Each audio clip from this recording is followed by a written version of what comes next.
Welcome back to Straight Facts on Tuesday. I'm joined by the Lawless. I'm joined by Judge Mo and the Lawless. That does sound like a Netflix series. Judge Mo and the Lawless. I like that. Yeah, that's very true. Ultimate odd couple. Yeah, I know. Out there fighting crime together, you know? An ex-con and an ex-judge patrolling the highways of like the West in America in the olden days. Do you know what I mean? With their Smith and Wessons on their belt. Netflix, make it happen. Make it happen, Netflix. Let's do it. I'm up for that. I know a Cockney white man from the East End and an Egyptian American. It'd be a great combination. That'd have gone down well in the 1800s in America. Oh yeah, it'd have gone down brilliantly.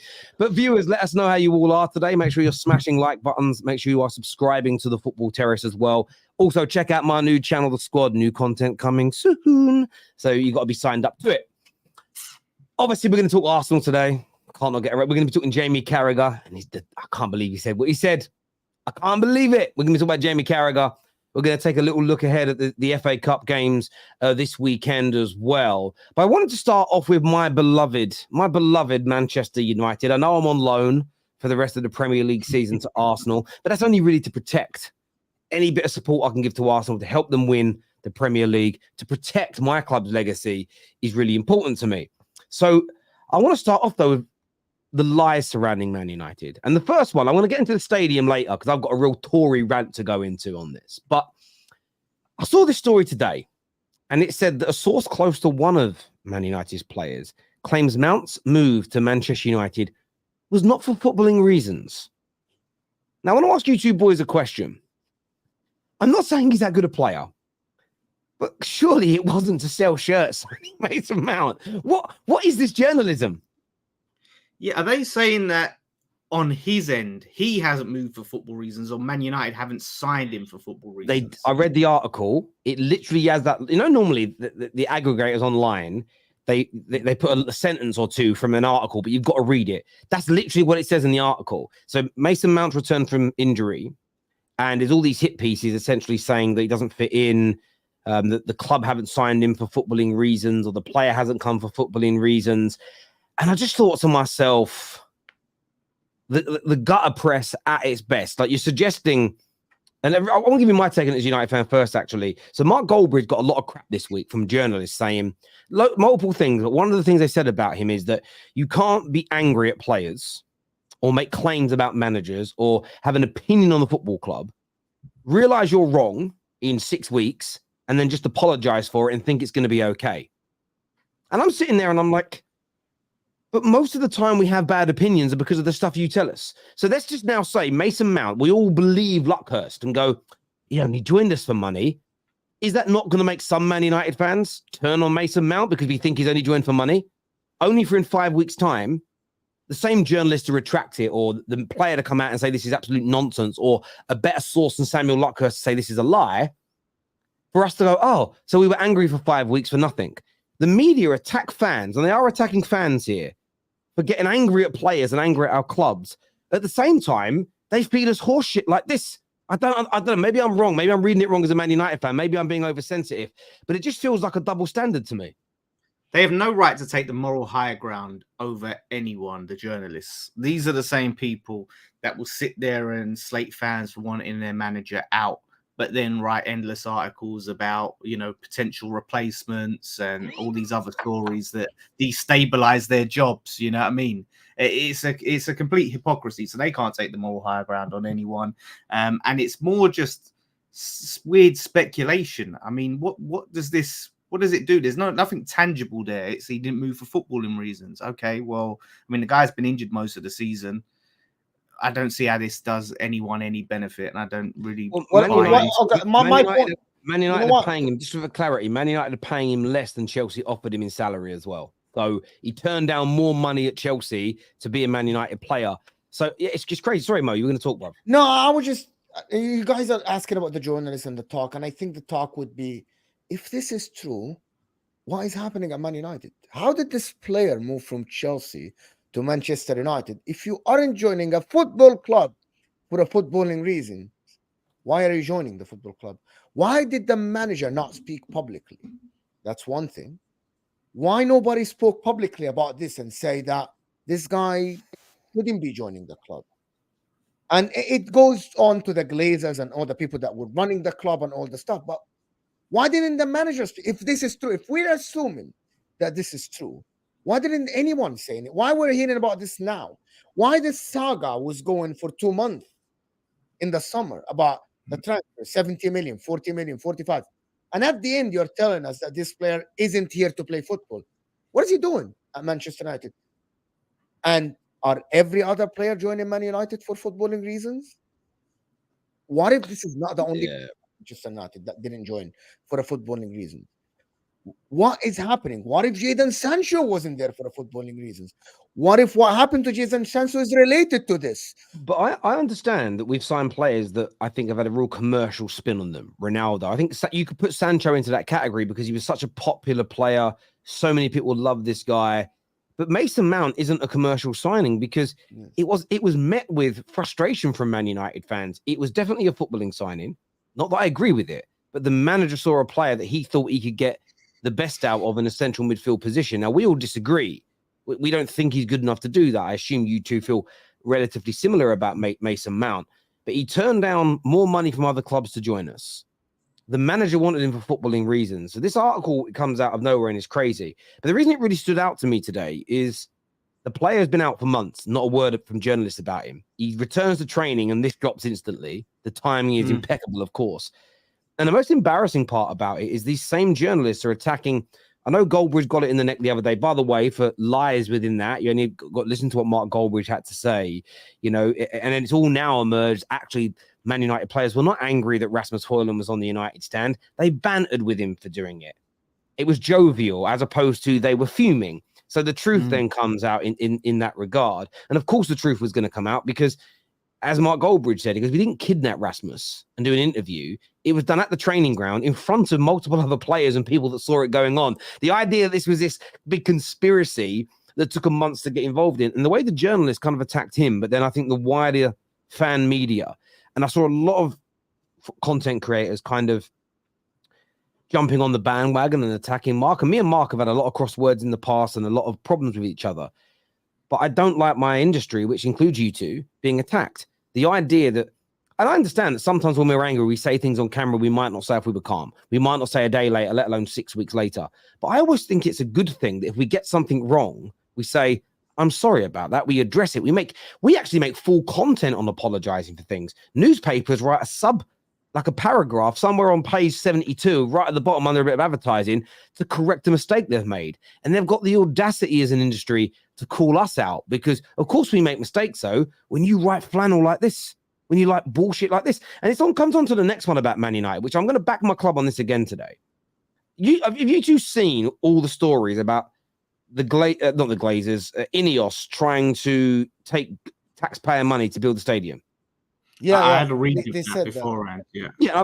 I sent you boys the stuff because I didn't want you to be caught like sort of flat-footed. And I am going to say this now before I show this tweet from Rob Blanchett, who is a journalist, but he's done his research into this.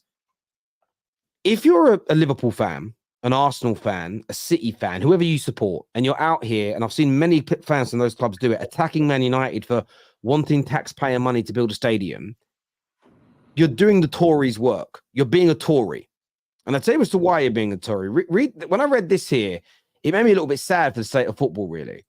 And this here said that, from Rob Blanchett, said that the whole Man United are looking for public funding to rebuild a stadium angle from certain outlets is a deliberate attempt to warp the truth.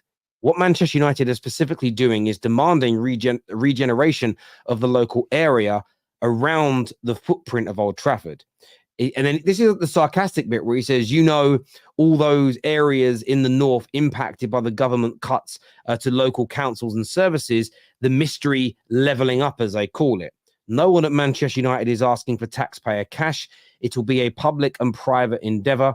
If this regeneration project was in the southeast or in Greater London, the national press would not be complaining. Who pay for the transport links around Spurs and Arsenal stadiums? Just the clubs. Nope, as an example. And this is the point. I'm not having a dig at any other club here. Man United are simply trying to get government funding. So when they build their new stadium, the whole area gets new jobs, gets new facilities, gets better transport, gets better infrastructure. And I know that we're all tribal, and I get we're all tribal. And if you're outside the UK, maybe you're not going to quite get what I'm saying because it's kind of like a internal thing with our governments. Maybe you get it 100%. I'm just saying, you're supporting the Tory cuts. You're supporting a lack of investment being put into local working class areas by slamming Man United, who are trying to get an area of Manchester rejuvenated and money invested, which is going to create hundreds, if not thousands of jobs. We're going to make no profit from any of that. We can build our stadium irrespective. That's going to help Man United.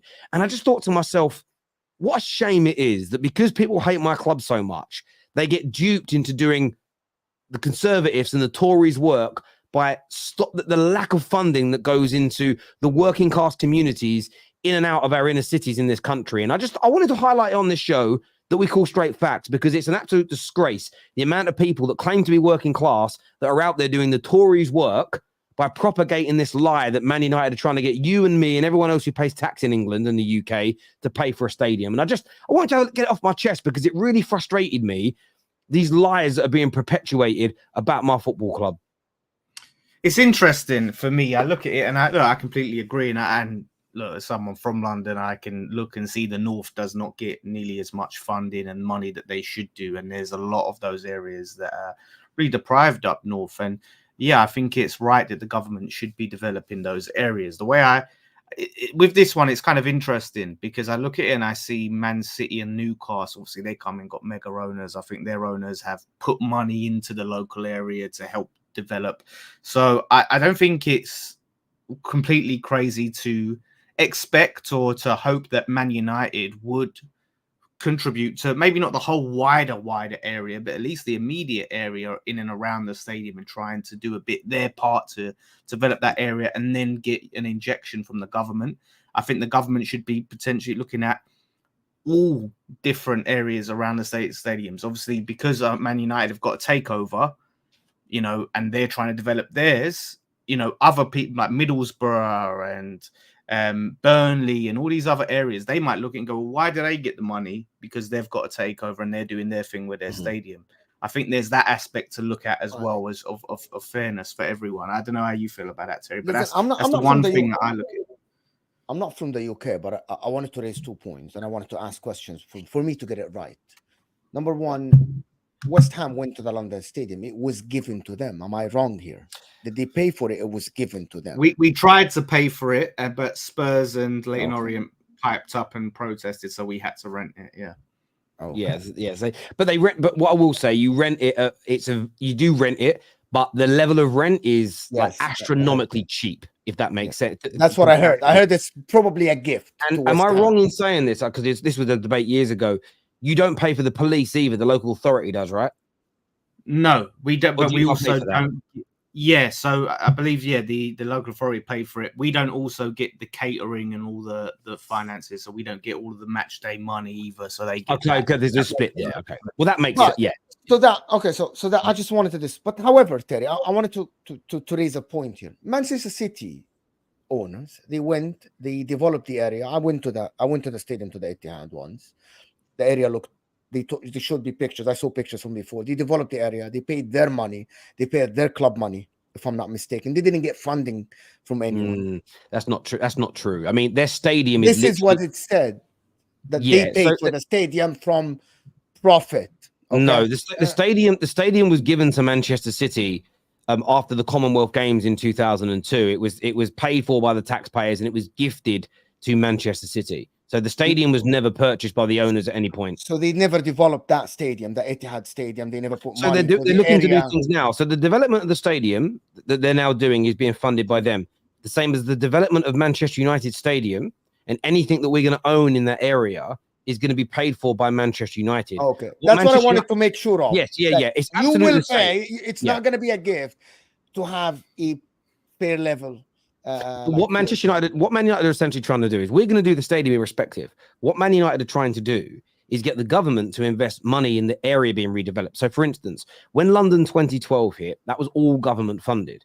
Yes. But what the government were also able to do at the same time is, yes, it was costing billions to build. But what they also did, they attracted in lots of private investors and additional things to build infrastructure, the amount of new buildings that were made, the flats and accommodations and the Westfield shopping mall, all of this was additional to the Olympics. But the reason it all became attracted is because of the Olympics, because all the money that was coming in. Man United are trying to do something similar where we're saying, look, we're going to invest however many hundreds of millions and billions to improve the area. We think the UK government should also invest millions. We should also go out to private companies to invest billions and regenerate the area. It's to improve it for the people of Manchester and the part of Salford that it goes into.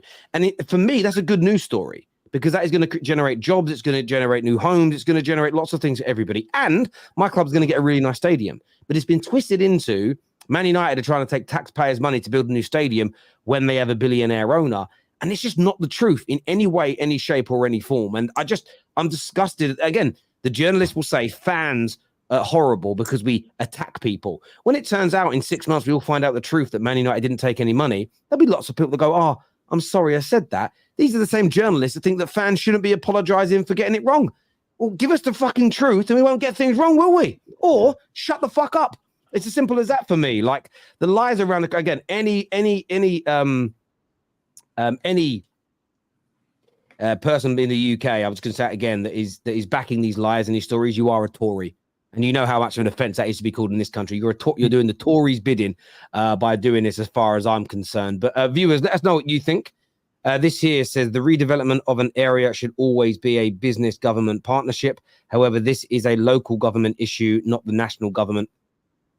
Yes, but of course, the local governments had big cuts because of the national government. So it becomes a bit of a knock-on effect there. And I agree. Like, I wouldn't like the idea of Man United taking taxpayer money to build a new stadium. That wouldn't sit right with me in any capacity whatsoever.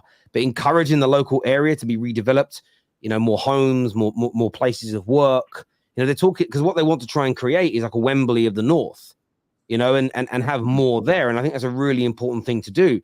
And even then, the government could do a really good deal with Man United by saying, right, we'll create this area that can facilitate concerts and all types of other shows, but we're taking a percentage of that. We're going to, that's going to employ people. We take a percentage of it, if not all of it. You've got to work this out. If you're using the stadium, we get a bit of that. But the facility, you put the hotels up there, and the hotels that are built in Wembley, how much money do they make throughout the course of the year with people going to concerts and football and everything else, is a really important element for the infrastructure, and it should be done. But of course, the media will twist it into a negative because it involves football, and fans jump on it like a bitch in heat because they want to shit over their rivals, and it's Tory work for me, as far as I'm concerned. If Man United do care about, if the Man United care about the obviously regeneration and the local people, what they should be pushing for is, okay, build that, or we'll invest some, or you invest some, whatever, but that housing, a massive portion of it has to be affordable housing,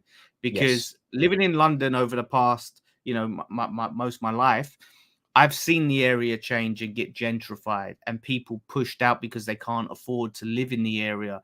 You go from Shoreditch, Stratford now, I'm seeing it to Canning Town. Yeah, like people, it's so we're seeing all these. To me, I left my roots leaving. No, the reason I left the East End of London is because I couldn't afford to live there. It was ridiculous. Like, to buy a 3-bedroom house in the town I grew up in when I was a kid, it was £50,000. Now, the house my parents sold in 1999 for £65,000 sold about 2 years ago for 2.3 million. Part of me thinks we should have just stayed there. It'd be worth that now. What working class family can afford to buy a 2-point-something million pound house now? By the way, which is pokey and small. So that's why everyone leaves. And no, I totally agree. It needs to be affordable, and they need to do that. 110%. I agree. People are pushed out. The local Manchester people, the working classes are pushed out because they can't afford it. Then there's not much point in redeveloping it. And that I think when we sold Upton Park and they built all the houses, I think part of that deal was this percentage has to be affordable housing. And that was part of the deal. So I was working around there in banking at the time. I actually did a big part of the loan that went to the Boleyn, because they turned the Boleyn pub into a hostel, didn't they? So we did big loan there to help them kind of convert the whole upstairs into that, because they had to find something new to do there, because obviously the Boleyn was gonna suffer massively. So and they got a lot of that right in those areas. But viewers, look, I'd love to get your thoughts, get your feelings on this in the comments section below. Now, before we move on to the games last night, Jamie Carragher thinking here? And for the last part, you've got to wear it. I'm loyal. I'm loyal. To who? My jacket Manchester looks nice, United. big man. Thank you My very jacket much. looks nice. Not to Malik. What? Why would you even say that? Sorry? He hasn't had a mention in the show yet, He hasn't had a There's obviously rumours that have gone around for a long time that Kate and Thierry Henry have had a little bit of a thing. Now, I think, and then when everyone found out that she was engaged, I think she's engaged, everybody was like, oh no, poor Thierry Henry. But once you know she's engaged and she's with someone, the joke kind of stops. For Jamie Carragher to say that in front of an entire American audience across social media, it's a madness, boys. Or am I being a little bit too sensitive with this? For me, I think it's a disgrace. He's an absolute idiot. Absolute idiot. And he should be fired. I think they'll fire him. I think he'll be sacked. I know that for the good of the show, he won't, but I think he should be sacked, in my opinion. He embarrassed her. He said stuff. I think he lost his head, as you tweeted before, Terry. I think, and he didn't know what to say after this. I think it just came out of him like this, and he just didn't know what to say. I don't believe he will be fired, but I think he should. You cannot just say stuff like this for a woman or a man that they're engaged. You cannot just accuse him. He literally just told her, you aren't loyal to your fiance, which is absolutely atrocious to say on live television in front of millions of viewers, because it's not only in America. People watch Paramount. People watch this show because of this combination. People get VPN and get stuff to watch this particular coverage. He's absolutely, bro. He's absolutely, and like what he did is something that cannot be forgiven, in my opinion, unless he just apologizes publicly and explains. I want to explain. Why would you say that publicly? You know, I have to agree and disagree. And so, listen, I don't think he should be fired. I feel like the tone of the show that they've created, right, is based on banter. The problem is he's crossed a line. So he's sitting there and trying to do what they usually do. You know, they you know, bust each other's balls, so to speak, and all of that sort of stuff. And what he's done there, he's got overly comfortable and he's crossed the line, whether it's true or not. I mean, look, we're all blokes here. We know there's a code of things, you know, whether it's true, you don't say them things, because again, that's putting strain on her relationship. She has to go and answer questions now when she gets home. He's going to be wondering what is going on and what isn't going on.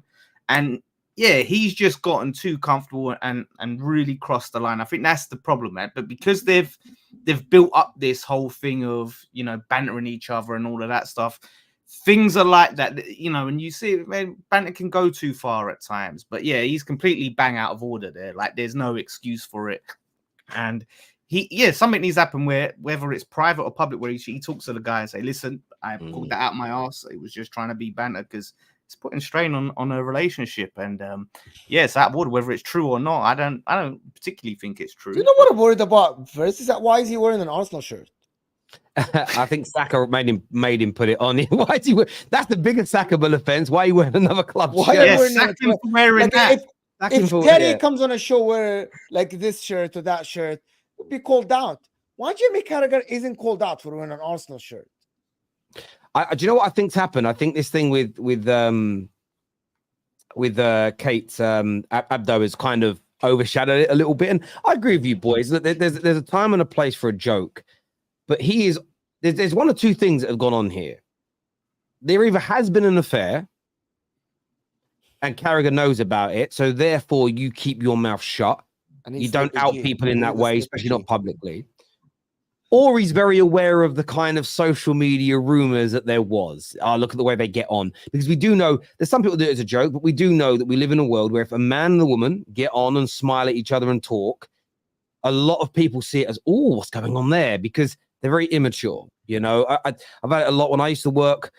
You know, you'd be in a staff room chatting to someone, you'd walk out, go, oh, what's going on between you and so-and-so? Nothing. I remember there's a girl I used to work with, her name was Denise, lovely lady.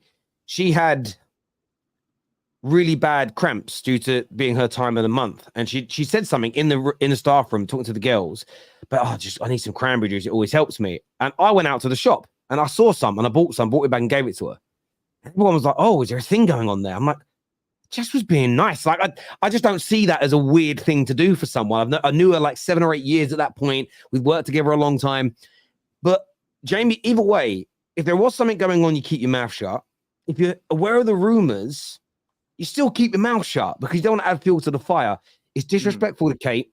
It's disrespectful to her fella Malik. 100% disrespectful to him in every single way, shape, and form, because you can imagine the level of crap he's going to get now from people. Like, it's Thierry Henry, by the way. Do you know what I'm saying? And I just think it was wrong. I don't necessarily hit Thierry on moving mad. How's that moving mad? It's a genuine thing. Like, this is how you know the world's crazy, right? I even if I reply to a woman on Twitter, people were like, "Oh, what's going on here? You after her?" I'm like, "You lot, honestly, sometimes you don't know how to behave around women." That's what I'm going to put it down to: is that you have zero ability to be able to talk to or behave around women. It's unbelievable. I'll tell you guys a story about two YouTubers you know as well afterwards. It's a mad story, but I can't say it online. But yeah, I don't know if he knows it though. Jamie Carragher, you watch. I think he realized it because he noticed he tried to style it out and go, "Oh, because you never mentioned him on the show." That's what he was trying to, because he sees her reaction, right? Because people I see someone saying, "Oh, what she didn't have a problem with it." She looked a bit caught off by it. Do you know what I mean? Like, I want you to play the video again. Terry, can you play the video again? Play the video. Yeah. Oh, the last part you've got away. And I'm loyal. I'm loyal. To who? Manchester United. Thank you very much. Looks nice. Not to Malik. That's the bit there for me. Thierry Henry, look at Thierry Henry looking at her after Jamie Carragher said that. But it's not even that. I'm gonna do it back again. Watch Michael Richards. Just watch Michael Richards. Loyal. To who? Manchester United. Thank you very much. Looks nice. Not to Malik. What? Oh, see, Yeah. if you I didn't even clock him. You watch, exactly. You watch what he does and put his head down. Yeah. That tells you it's one of the two things that I think it is. It's either they know the rumor and have indulged in it, or some maybe it wasn't cheating. Maybe she saw one of them before she was this Malik. I don't know. And by the way, I don't actually care. I don't care. It's you don't say things like this. These things you leave someone's partner, someone's wife, someone's partner, someone's fiance. They're off bounds in that regard. Does that make sense? Do you know what I'm saying? It was absolutely crazy. Absolutely crazy. But no, I don't think slip from Jamie Carragher. So another slip from Jamie Carragher. It's all right. When was his last slip? Now, like when he said about Arteta and the celebration, and then the tweet. I thought you remember it was only 6 years ago that he spat at a little girl in a car. 6 years, geez, that's gone quick. It's 2018 it was. I knew it was 2018 because it happened just after I got back from it. Happened the weekend of my brother's stag do. It was after Man United beat Liverpool at Old Trafford where Rashford got the brace. It was that weekend because I remember getting back from where'd I go? Prague, and that was 6 years ago, just under 6 years ago. But also, there is a code as well, man. You just don't like if I knew that one of you was seeing a woman who had a boyfriend, I wouldn't necessarily agree with your behavior, but I would never out you for it. It never. Like, this is what's crazy with him. How can you trust this man? That would be my biggest thing. How can I trust you now knowing things if this is true? It's crazy. But no, will he get sacked? If he didn't get sacked for spitting in a little girl's face, sacked for this. He is not getting sacked for this, in my opinion. Do you know what I'm saying? I would. I think he's the least important one in this show. Let's just put it that way. This is my opinion. I'm an American, Egyptian American. I watch Paramount Plus. Here is the coverage for the Champions League. I think he's the least favorite from all of them, to be honest. I think if he gets sacked, nobody cares. And I think people agree with me on this. Like a lot of people here say, you're the least funny. You make weird, strange comments. And I think Mikel Richards is funny. Thierry Henry. I don't think he's that funny, to be honest. Jamie Carragher never been. I don't think he is. Someone just sent me a video of him doing that spitting thing again.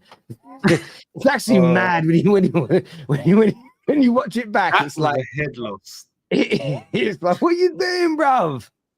Oh my days! I'm just looking at it again now. My word, that was a madness. I remember seeing that, thinking because I quite like him and Gary Neville, and I like them together. And I was gutted from the sense of, oh, you ruined it now. I quite like that show. Equally, I was more worried about the person that he'd spat at. But yeah, Carragher's a disgrace for this, and he should be coming out and he should be publicly apologizing to her. I think he should go man to man, face to face with her fella, and have that conversation and say, yeah, look, I'm sorry about that, and I'm not doing it again. But there we go. This is Bermuda Guna here. Hey Terry, I flew for 7 hours to watch Arsenal versus Porto. I just sat 5 rows up from the centre line. Epic experience. FYI, I also got the Manchester versus Everton on Saturday. Oh, nice. Well, listen, welcome to my beautiful, wonderful country of England. I know the weather's crap, but it nearly always is. Make sure you find somewhere decent to eat. Do you know what I mean? Go for cuisine that isn't traditionally English, and you might feel all right. Get yourself some nice tuck while you're here, and I hope you enjoy yourself. Thank you for the super chat as well, brother. It means a West great Ham deal. run Bermuda, by the way. Just so you know, he knows that. He knows West Ham run. You Bermuda. run Bermuda? Yeah, man. Listen, Clyde Best, West Ham legend, hero out there. Their premier, their leader of their country is West Ham fan. So just want to highlight one thing about his. He said the same on my show. It's an international fan that traveled 7 hours, probably spent £800 to £1,000 or even more to go to an Arsenal game, to his football club to watch him. I just wanted to put this out there for the people that talk about international fans. This is somebody who spent probably close to half what you pay for a season ticket. Probably half or a quarter what you pay for a season ticket to go watch one game for his beloved football club. So that's just, you cannot. And there's been a lot of crap this week, a lot of hate this week for international fans as well. So big up yourself for coming over and doing that. You're for me, a really important part of the game of the game of football that we love so much. Viewers, make sure you hit like buttons and subscribers. Lots to talk about next, but someone this is a great super chat. He just says here, I love how Terry, the conversation moved to gossip. Well, it's not really gossip, but I hear you. Terry is about to get a load of new followers in Asia. This is prime Indian auntie television. Yeah, we have daytime TV as well. It's true. I'm Kate Abdo's playmate. You wish, Tony. You wish. You wish. You really, really do. The Tories don't have any say in what Labour-run area does. Basically, the local government has to decide what part of the deal benefits us. I can understand that, but again, if you're someone that isn't up for government spending to improve a working-class area, that's what I call a Tory, mate. That's what I call a Tory. Simple as that from me. Up next, we're going to be talking about Arsenal, but we're not going to go straight into the game. We're going to talk about this man to begin with.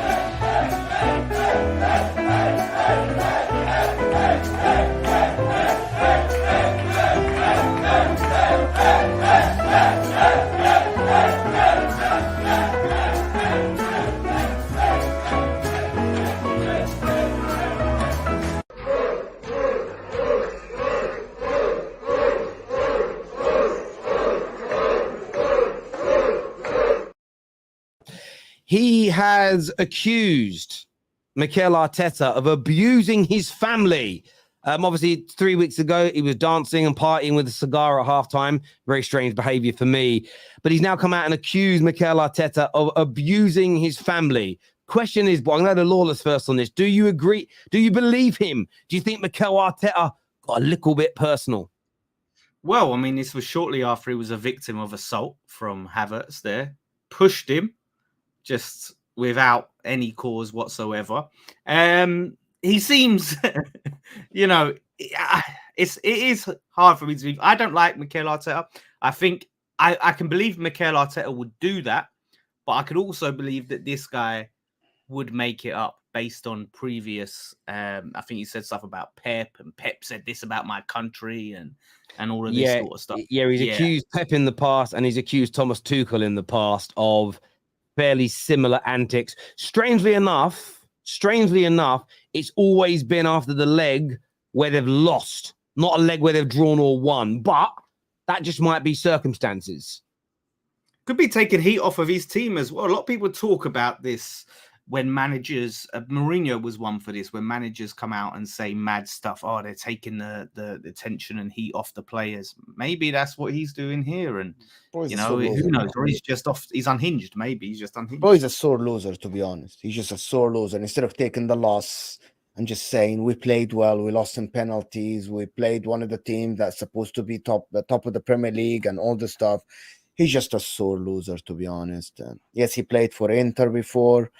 Come on, he's always like him talking about Tuchel. I think he spoke about Man City before. if I'm not mistaken, or something like this. I think he's just a sore loser. Even if Arteta told you this, something like that, whatever he told you, whatever cuss word or something, that I know he hears that all the time, and he used to tell it to his mates, and I don't think it matters. And I think he wouldn't have said that if he won the game. He's just saying that because he lost the game. It's as simple as that. He's just a sore loser that couldn't take the loss and wanted to win. And because Mikel Arteta is the same age as him, I think he's just a salty loser. Comes across as a salty loser, to be honest. It was very specific, wasn't it, what he said? Because he didn't just say, oh, he said something about his mum. He said, no, he said he made a comment on my mother, and I was like, that person's no longer here, and he didn't bother. Like, I don't know, he got quite specific.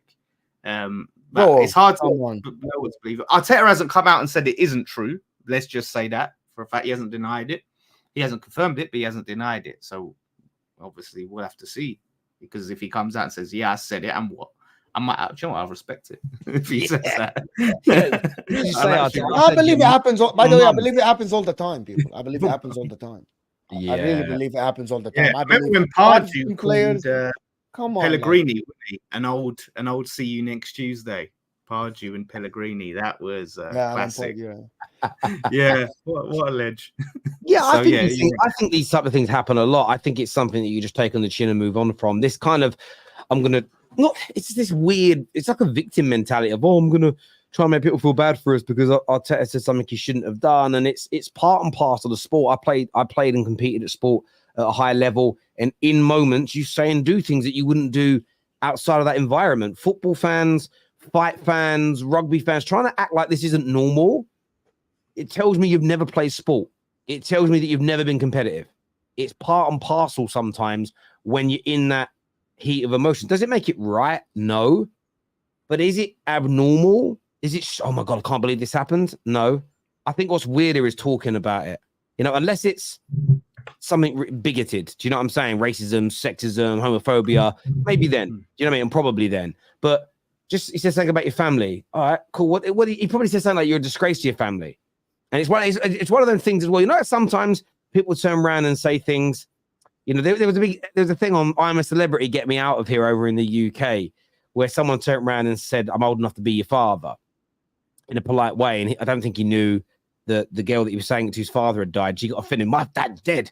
Yeah, but he didn't know that. He wasn't saying it to offend you. That can sometimes be the case. You might say something that involves a family member who's passed away, but you don't know they're dead. You sort of, I don't know.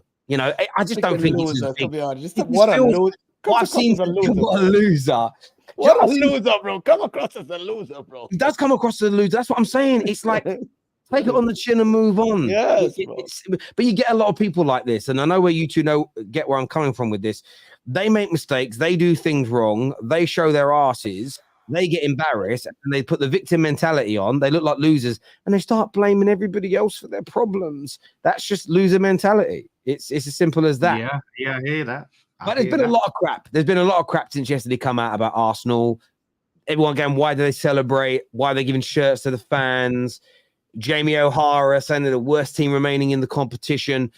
Man like young Daniel, the Spurs fan that comes on here, he literally says, I can't believe they're celebrating winning a game, scraping through against a team like Porto. What do you make of it? Like, Mo, obviously your team's a regular in the Champions League. Do you think Arsenal behaved in a strange way last night? No, because they are a baby team. This is what. Okay, so rivals fan. Like, to be honest, this is not banter. Well, this is not banter.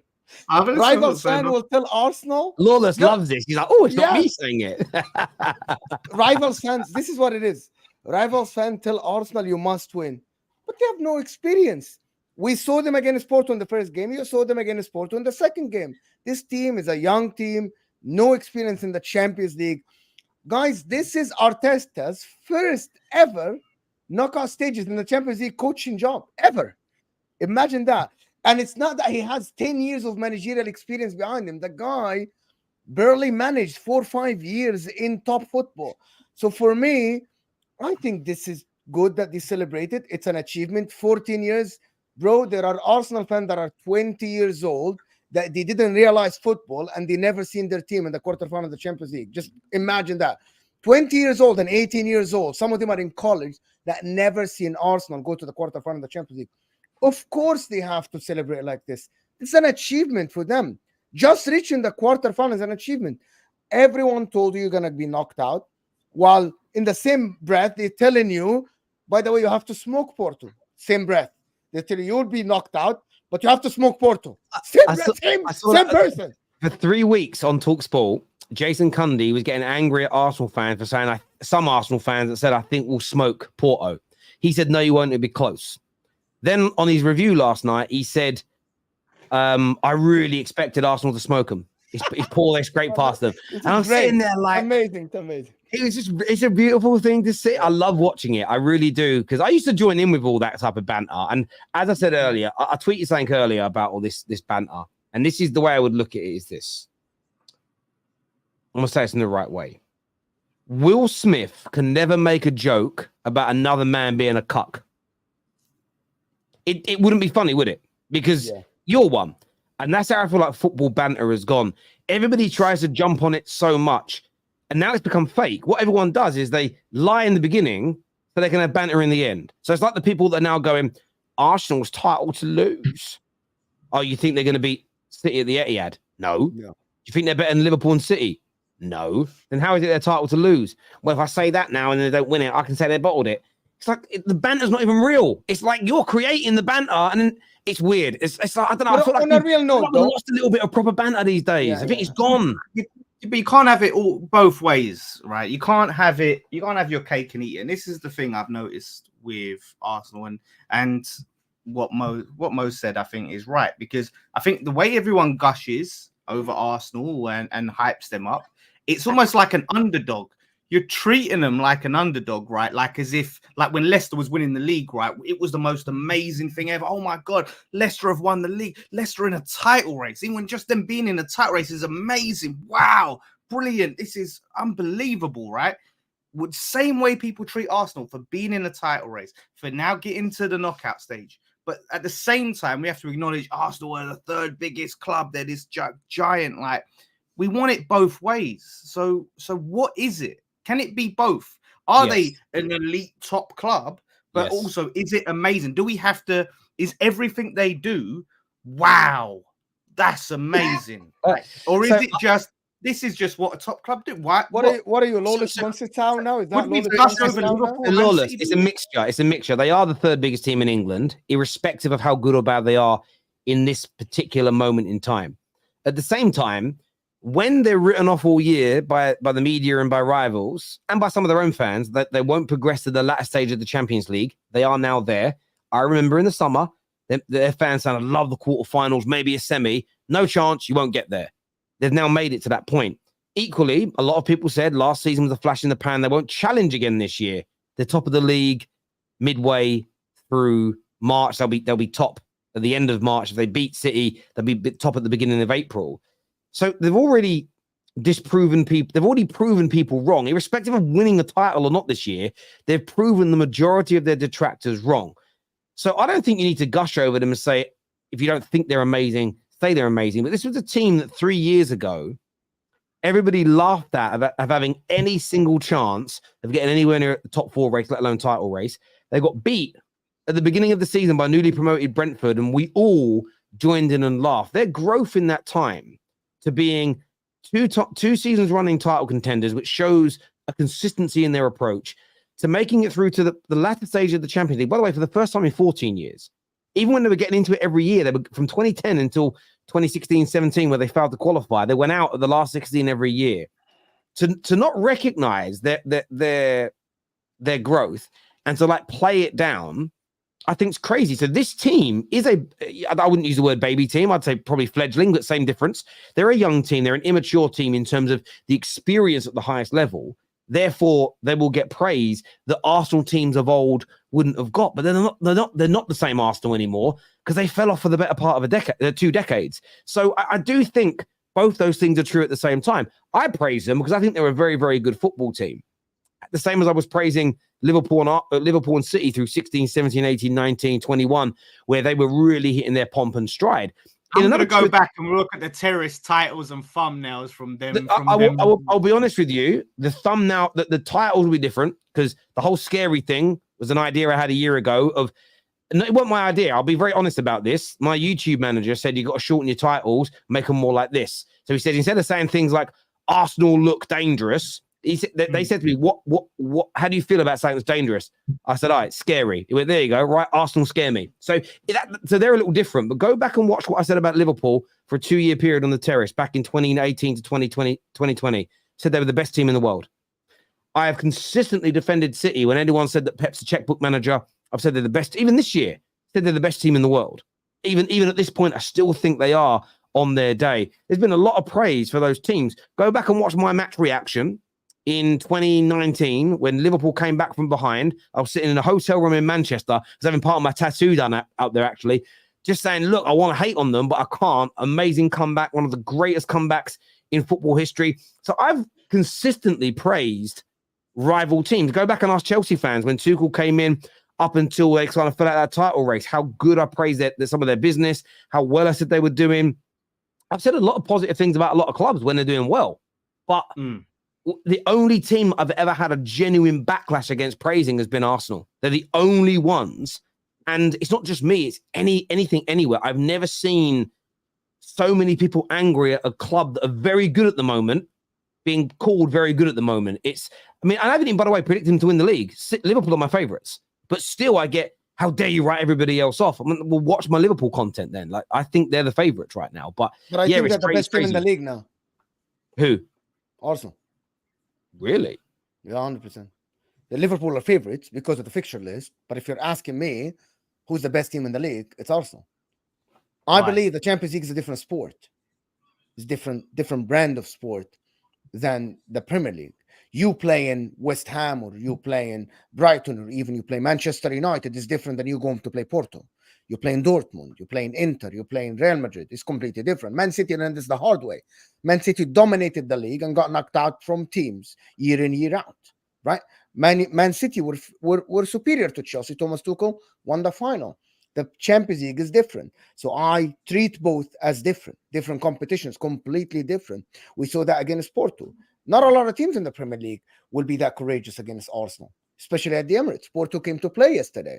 They came to frustrate Arsenal and play, not only sit back. They didn't sit banks of 4 and 2 strikers behind the ball and defended and just kept throwing the ball away. They tried to have the ball. They tried to have position.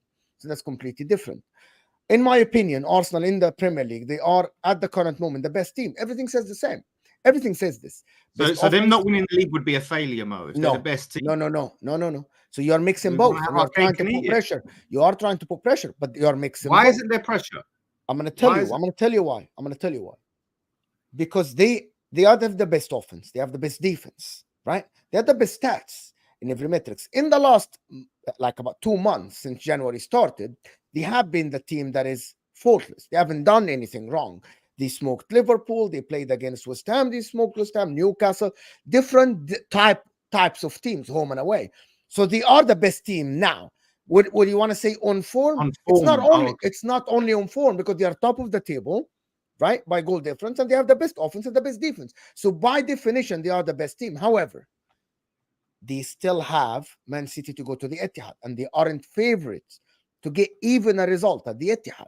So they are third favorites for me just because of the fixture list. The best team aren't the favorites.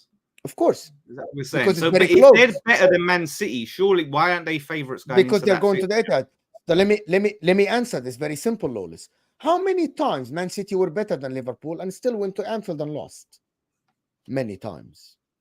This is one of the things. You still can be the better team and you're going to someone else's ground because the margins are small. They're not better than Man City or Liverpool by a big margin. They are small margin better than Man City. Man City haven't lost. The title decided on that fixture, Mo. Is that what you're saying? Is the what I'm saying is that if Man City lose that game, I think they are out of the title race because imagine if Liverpool win every game. Of course, we cannot predict the future, but we can just look at the history and predict. I believe if Arsenal lose that game, it will be hard for them to catch both Liverpool and Man City, assuming that Liverpool will win the games that they have.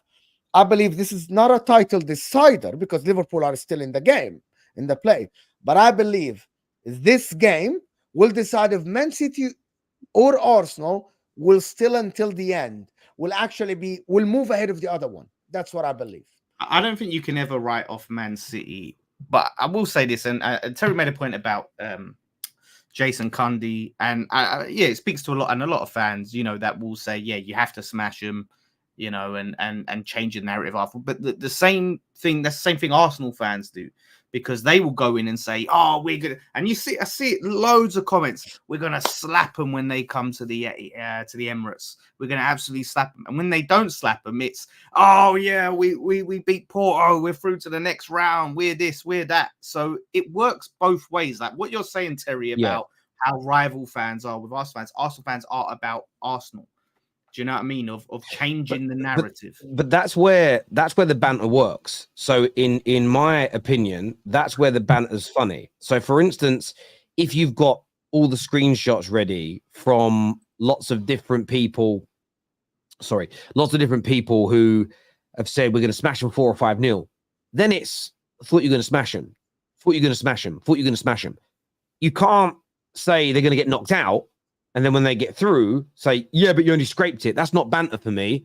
That's just saltiness. And I think it's if you don't have the ability to banter someone at this particular moment in time, you just keep your powder dry and wait. So I enjoy football banter, but I feel as though everybody's going for the kill too early. And maybe it's because my dad, before he retired, 35 years, was a stand-up comedian and comedy writer. Now, I'm not great at writing jokes, but I've been around many, many people that are masters at writing, and I've helped write some of the best sitcom scripts and stuff in the world. Jokes have to work, but jokes don't work if you're kind of attacking somebody or trying to make a laugh out of something that you're also guilty of. It doesn't hit the same. You know, for instance, the over-celebrating. So you can't be like, if you're a Liverpool fan, oh, look how Arsenal celebrating. We have footage of your players walking around doing a lap of honor, holding hands after a 2-2 draw with West Brom. You're in no position to talk about over-celebrating. Do you get my Spurs fans tried doing it last night? Bro, you guys did a lap of honor in September holding your kids. Like, there's no room for that to make sense. Now, if Arsenal go out in the next round, you post a picture of Declan Rice holding a European trophy saying European trophies are not for everyone. That's funny because you've won that recently. That makes sense. You know, but if, for instance, they get to the final of the Champions League and scrape it 1-0, you can't go, well, we did ours 2-1. It's better. It wouldn't hit. It'd be crap banter. That's all I'm saying. Yeah, if you're a Liverpool fan, right, and you were laughed at for doing the Guard of Honor or whatever for the West Brom thing, and then after the fact, another team like Arsenal are seen to over-celebrate, is it not fair to then go and then banter them after they've bantered you and call really them good out? Point. I think it depends on how you defended yourself. So, for instance, if we take it away from, if I turn around and go, during the Community Carabao Cup last year, loads of people, Dom Hussein was the worst at it. Why have they got their national flags on? Why are Man United celebrating winning this trophy? We obviously pulled out receipts of them doing it. I didn't once criticize Liverpool this year for celebrating winning that trophy because it isn't, for me, it's dead banter.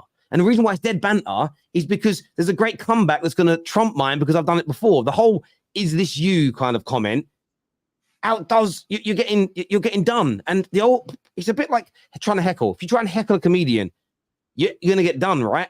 You've got to make sure if you heckle them, you get them. I just don't. Did you get where I'm coming? If you're going to banter someone, your banter has got to get them. You can't get somebody with something that you've also done. I look at it from the outside going, well, I want to enjoy the banter, but this is shit because you're the same as them. It don't make sense. It's like Will Smith trying to make a joke about somebody being a cuck. No one's going to laugh. It's point scoring. That's what it is, though. That's the difference. It's point scoring. Shit. That's where it's never ending. That is the thing with rivalry and banter. It's never ending, and it goes in cycles. You look at it, right? When Man United won the Carabao and all that, Robbie was out, and all Arsenal fans were going, "We don't care about Carabao Cups. We don't care about them little trophies. We've got bigger fish to fry." Right? They didn't fry the bigger fish. What happens if they was to go and win the Carabao? You would see them celebrating like crazy. It's just how, and it's not right. And a lot of the time, you end up looking the fool because of it, because you contradict yourself. You're like a hypocrite. But that is the nature of. But that's again. I get it's the nature, but that's why I think it's dead, bruv. I look at it and just think, surely we can do better than that. Like, just hold it in a little bit. Keep your powder dry. Let it marinate. And then when it's right, you pounce. And then when you pounce, then it just hits different. But maybe it's just me. Maybe I'm just an old man. It's boring. It could be that. I but get where Lolis is coming from, because Arsenal fans keep telling him every day, we're this big club. We sit at the table with the big boys. We are with Man United and Liverpool. Nobody They can are. chat with us. We are bigger than Chelsea and Man City and all this stuff. We have this massive fan base. So he's holding them to that standard, right? So if you That's scrape true. against Porto a winning penalties at home, you're gonna have to take it. You know what I mean? It's just as simple as that. That's what you tell him. But my response to that, Lolis, is always like, I don't. When I said Arsenal are a baby team, they are a baby team in the Champions League. This team has not played in the Champions League for ages. Even their experienced players, Zinchenko, almost shat his pants yesterday when he came on the pitch, right? For Kivior. He literally was about to shit his pants. He was scared of making the mistake. You know what I mean? They don't have experience in the Champions League. And I believe us, we can banter them and joke, and I banter them, they banter Inter, we banter all the stuff. But at the end, if I'm asked a question, I have to be fair. This Arsenal team, even though the fans were naive, and a lot of them said, we'll smoke Porto, I told them, listen, the Champions League is different. You just don't know. I agree in the knockout stages. I agree. Even last night, like in the group chat, they scored the first goal, and there's I think Matt was like, "Our floodgates will open." I mean, the floodgates won't open. I thought they'd win 2-0 on the night, which they were relatively close to doing. I didn't think it would be a walk in the park for them, because there was demons. I think that's one of the elements of Arsenal that's important. There was demons that they had to bury last night, not getting out of the last 16 for 14 years. Yeah. They hadn't won a Champions League knockout game at home in their last 5 attempts. Like, these things, even though it wasn't the same group of players, these things get into your mind. So for me, I just think it was a case of there was a lot to overcome last night, and I think they did it, very, very well indeed. To your point, I just went, while you were talking, I went and got some screenshots for you to save you having to do work yourself. These are some old titles of mine. I don't know if you can see them too well on here, but this one here on the left says Spurs scare Man City. That was, by the way, the 5th ever episode of the Top 6 show, when I used to do it live outside stadiums with Neeks and Adam back in like 2018. That was, bro. Like, that's how long the Top 6 show has been going for. The top one, I think it says City are dangerous, and the one underneath, it's just cut out a little bit, says best in the world after Liverpool won a game. So my titles, I actually was surprised myself when I went back and looked. My titles have been pretty similar for a long time, but it's only been when I've done it for Arsenal that people have had a problem with it. Was it as relentless though as it is with Arsenal? Was it week to week? Yes and no. I don't think I made as much content. Equally, the difference is, I tweeted about it earlier, people just won't accept that Arsenal are a good team. If people just accepted they're a good team and didn't do what Richard Keys did last night, moaned about him celebrating, there wouldn't be the conversations. The content's being made for us as fact. Remember, my fan content is fan content. So we react to games, we react to transfers, and we react to the discourse around football, what's trending. So if Arsenal were trending for over celebrating, and I think what the journalists are saying is nonsense, it gets called out. If they left Arsenal alone, there wouldn't be a story. But it's a trending story, and we will go to the trending stories. So I think it's a combination of the two things, if that makes sense. It's some days I wake up and I don't know what I'm going to talk about today. And then suddenly I'm like, I see these crazy things people have said and done. And I just think, well, that's the story, because it's what's trending. And I'm not going to, my advice to any YouTuber, don't talk about subjects that are not trending and ignore the ones that are, because that's what people are interested in. That's why they're trending. This year says Terry policing banter now because it's Arsenal. I'm not policing banter. Do what you want. I'm just telling you it's shit. And do you want to know why Expressions is the best for banter out there? And the reason why it hits well when he does it? Because it doesn't matter if it's his own team or somebody else's, he's consistent with it. When you're inconsistent with your banter, it don't hit right and it's boring. That's all I'm saying to you. But if you don't take my advice, don't take it. I know nothing about creating a sustainable, growing, consistent audience when it comes to talking football. I know nothing about it. So don't take my advice. Don't take it. Everyone whining about Arsenal celebrations only shows how salty these people are, because they only get a hard on when Arsenal are losing. That is true, though. I mean, how many people were doing hate-alongs last night? The hate-alongs are interesting. Obviously, some people that I know and friends with have done them. It's a strand of content. Your team's not playing. You can watch another team and do a watch-along. And it makes it... The big thing about a watch-along is stakes, right? You want to watch someone for their reactions. If your team scores, they want to see if you celebrate. If your team concedes, they want to see you be angry. Now, if you're watching rival teams and you're just a neutral, you don't give a shit, It's not very interesting if, you know, one team scores and you're just like, oh, whatever. But if you've got a bit of an stakes in it, invested interest, it makes it interesting. So if you don't like a team, I have no problem with, we're going to do a watch along. And I have zero issue with hate alongs. Equally, don't tell me I'm wrong for saying the Arsenal hate is real. We're doing a show purely to hope that a team loses, and I say there's hate for that team. No, there ain't, Terry. It's both exist at the same time. It's fine. It's just, it's weird. Have anybody thought about that? Have anybody thought about that? That because Arsenal fans just tell us how good their teams are, and of course, Igal is Real Madrid combination lineup with Arsenal and all the stuff. Has anybody thought that that's the reason why this is happening this season? You're telling before you win something, you're telling us how great you are. I get that. All of this stuff. And like I remember 2009, 21, 22, when Liverpool were going for the quad, they were unbearable. The Liverpool fans at that time, they were going around everything, telling that we're the best team to ever play the sport ever, right at that time. So it happens. Maybe that's the reason why Arsenal fans. Maybe that's. I get that, but as I've said, for me, I don't really care. That just doesn't get to me. Like in fairness, the stuff I react to, people think it annoys me. There's an element of it that does, but I enjoy what I do. I love the kind of content I make. I love, you know, that's my thing. So a gal saying something crazy, I just find it entertaining. Lee Gunner looking angry that Martin Odegaard scored a penalty, I find it funny. Some people think it's like taking shots. I'm like, no, stop being babies. I find it entertaining. What I worry about is records and legacy of my football club being beat. So City doing a four-peat is far more damaging to me as a Man United fan than Igal tweeting some nonsense. Because I could stop following Igal. I could mute Igal. I'm not going to do those things, but I could. No matter what I do, I could move to Outer Mongolia and live there for 50 years and come back. That four-peat will still exist. So I care more about that element than unbearable fans because I enjoy the unbearable nature of it. It's what I do for a living. I love being in this space. That doesn't bother me in any way, shape, or form. Yeah. What bothers me is genuine football records and everything else. But maybe that's just me. That's why I said if Inter to win the Champions League, I'm here for Arsenal winning the Champions League. I think it will break the internet. I think the amount of chaos will happen. The shows will do. The amount of talks the Arsenal fans will talk. I think it will be the best thing to ever happen since inventing YouTube. Ever, by the way. I think it will be record-breaking. If Arsenal win the Champions League, like, tell me in a sentence, Lawless, how gutted, upset, angry, how much pain will you be in? I think I'll just have to disconnect from the internet. It would just be one of them things because it would be like they won the treble. Like their Champions League would be the best Champions League. It'd be the hardest Champions League. It'd be the most prestigious one that's ever been won. We would never, ever hear the end of it. Ever. And I see that. And yeah, listen, they're insufferable as they are. A lot, not all of them, but most of them, right? And we paint them up as these victims of hate. Oh, everyone hates on Arsenal. Poor Arsenal. No one wants to win.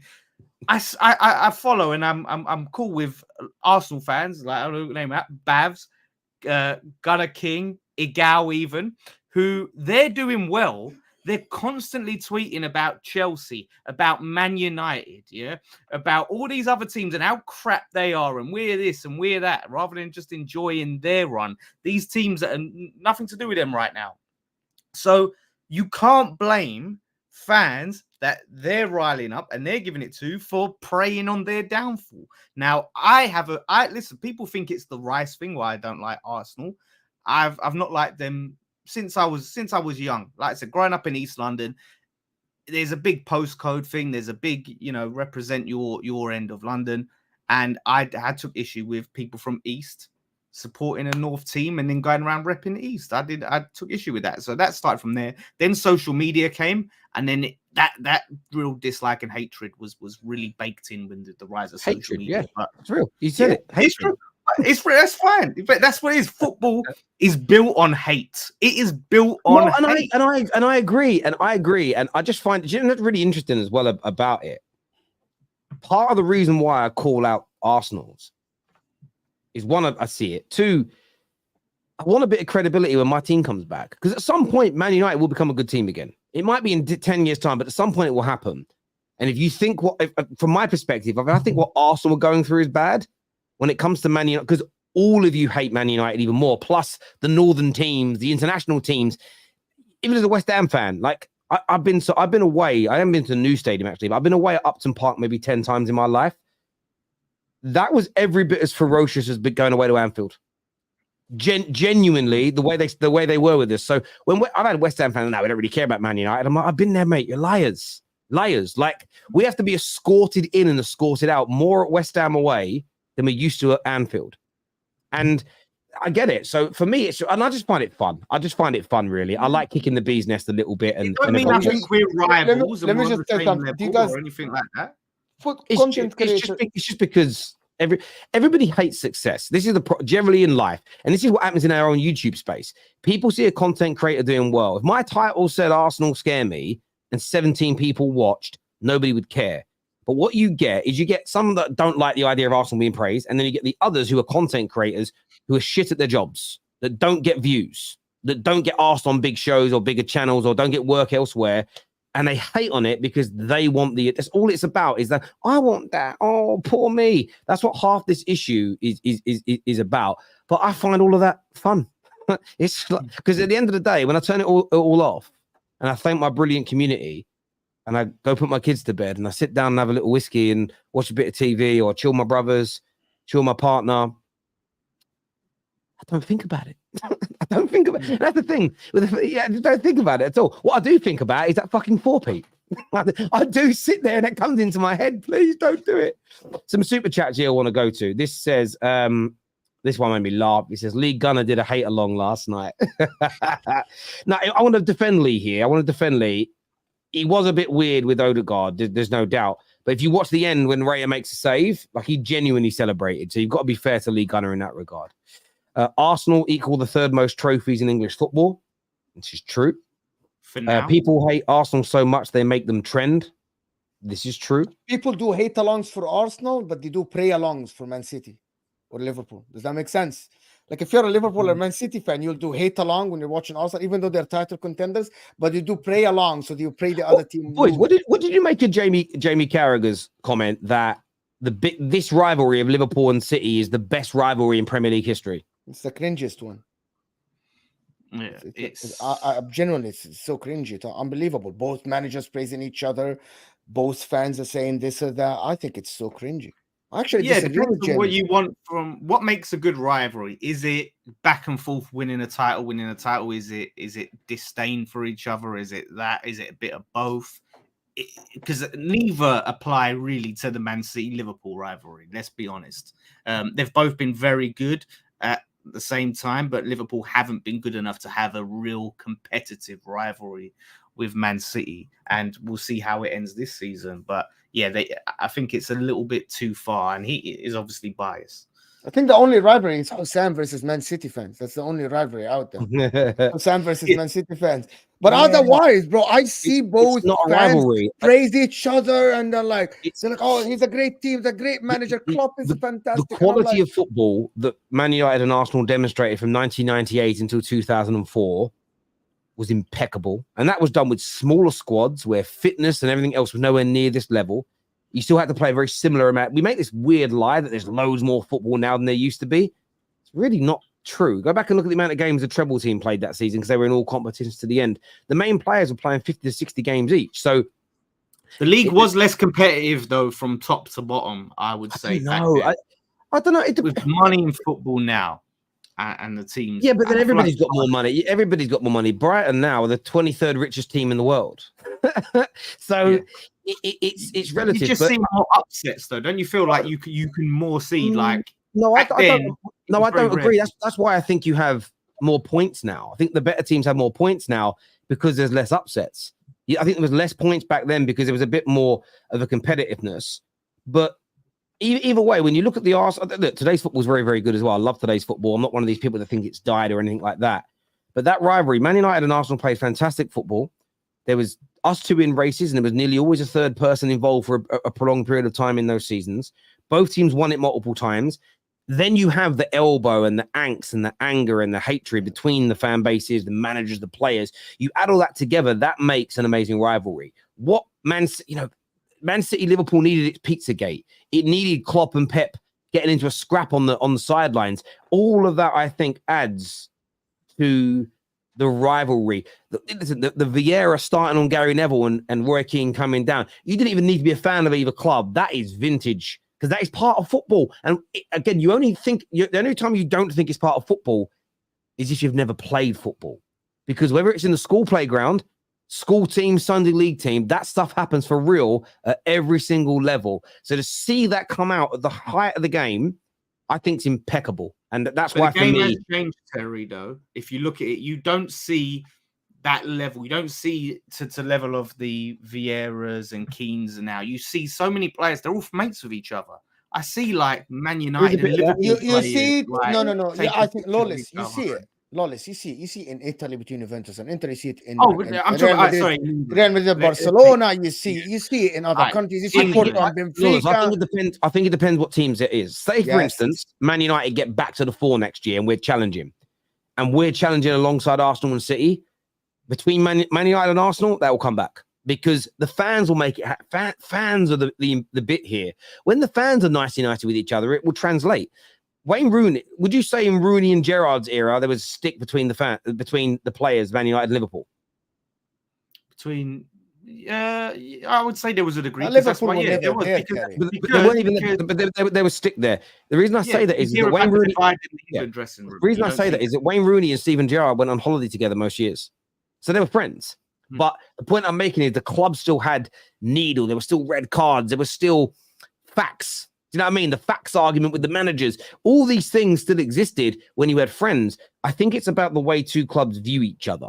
It's a bit Liverpool and City would be like if Man United and Everton were challenging for the league title. It is still Liverpool and Manchester, but there isn't the same frustration. The one thing I'd love to see in English football, which just never existed, is Man United and Liverpool going toe-to-toe 2, 3, 4 years on the bounce for league titles. It's never happened. That would be a rivalry to end all rivalries. No, I mean, whenever we've been good, they've been okay. There was a little bit in the 60s, but that was before the rivalry came about. In the 60s, Man United and Liverpool weren't really rivals. The rivalry stemmed because Manchester took all the docking work from Liverpool and the city started to hate each other. But prior to that, there wasn't really a rivalry. But whenever they've been good, we've been average. And whenever we've been good, they've been average. So it's generally speaking, barring a few years. This super chat here says, Lawless, for 20 years, Arsenal had no trophy. You all bantered us even when we won the FA Cups in those 20 years. You bantered us, and now we are looking scary and bantering you back. You lot cannot take it. This is again the victim narrative, because let's not act like when they was crap for all them years, they still weren't bantering other people. They were sitting there, everyone's bantering us, and now we're finally giving it back. No, you were still giving it to everyone, to Spurs, to Man United if they flopped.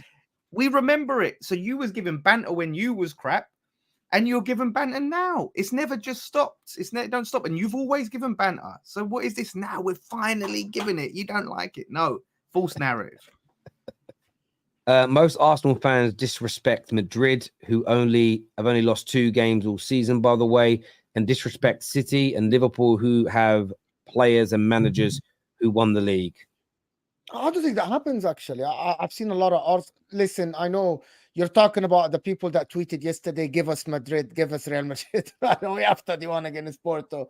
I believe if you ask any rational Arsenal fan, reasonable, they will tell you we don't want to face the bigger teams, and they will tell you that they are still favorites to win the league because Liverpool and Man City are still...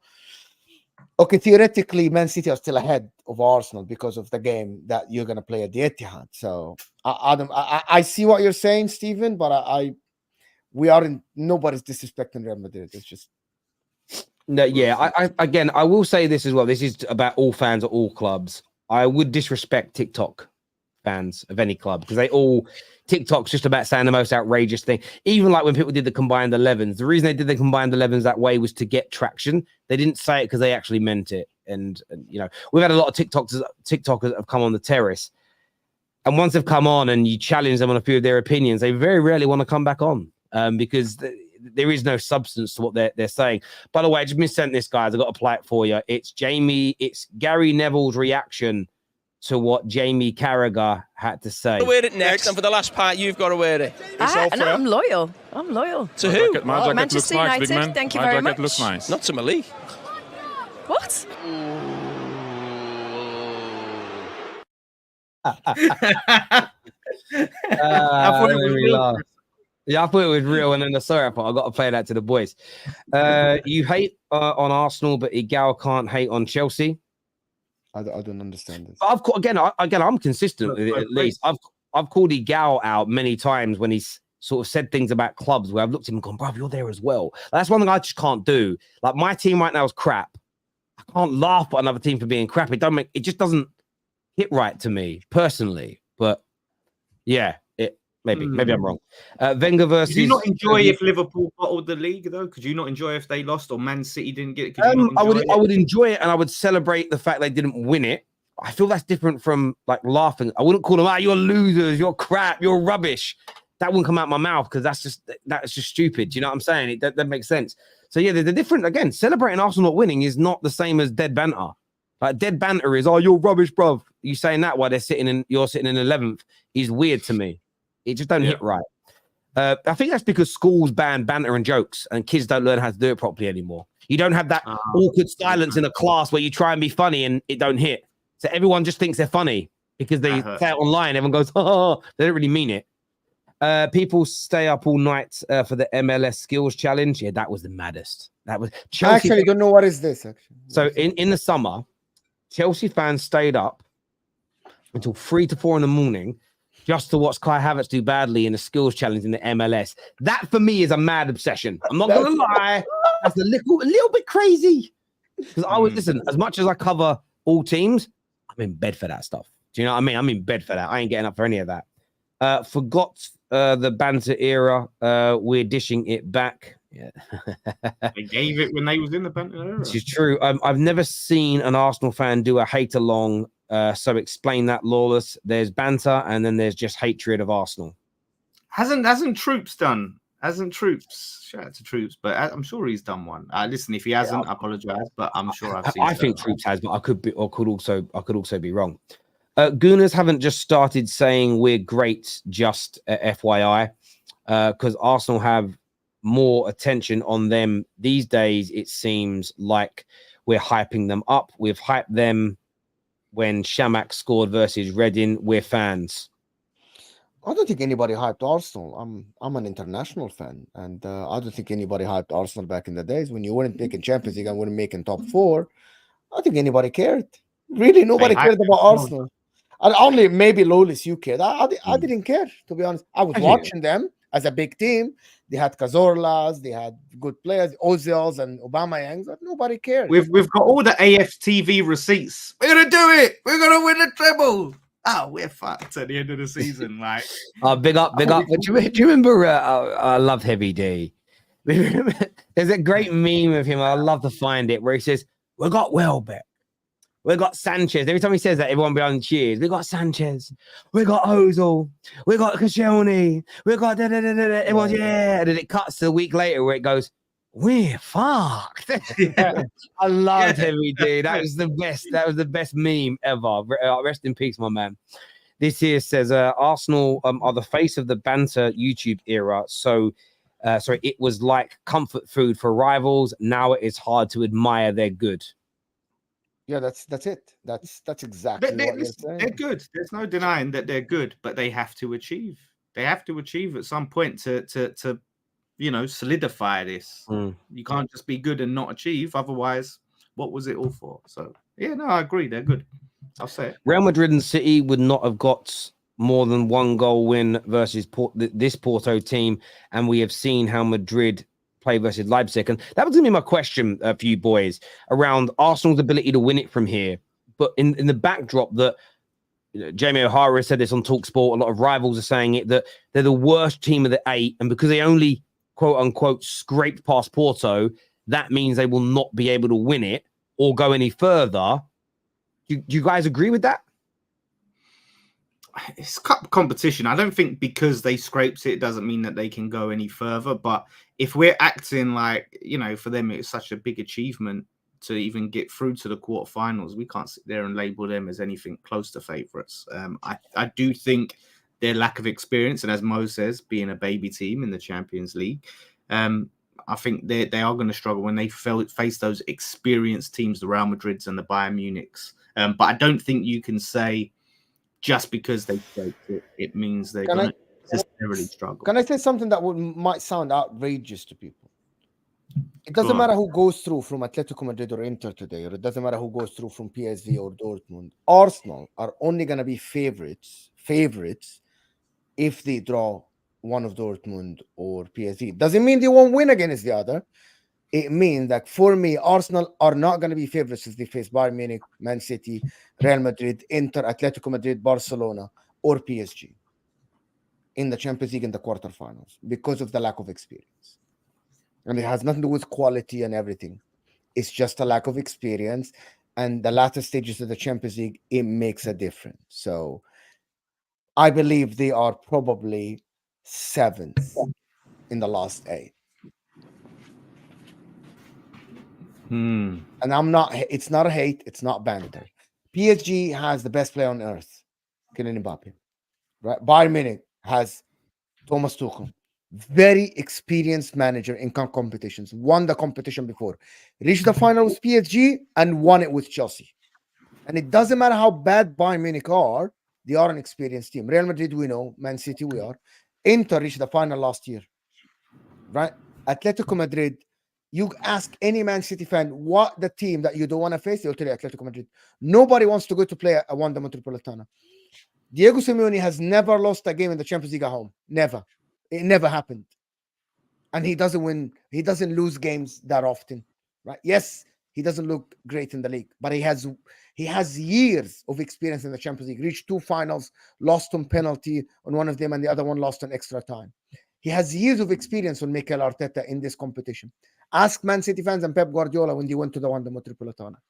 Right? And Barcelona are Barcelona. They have Lewandowski. Yes, they don't look great. I think it would be 50-50.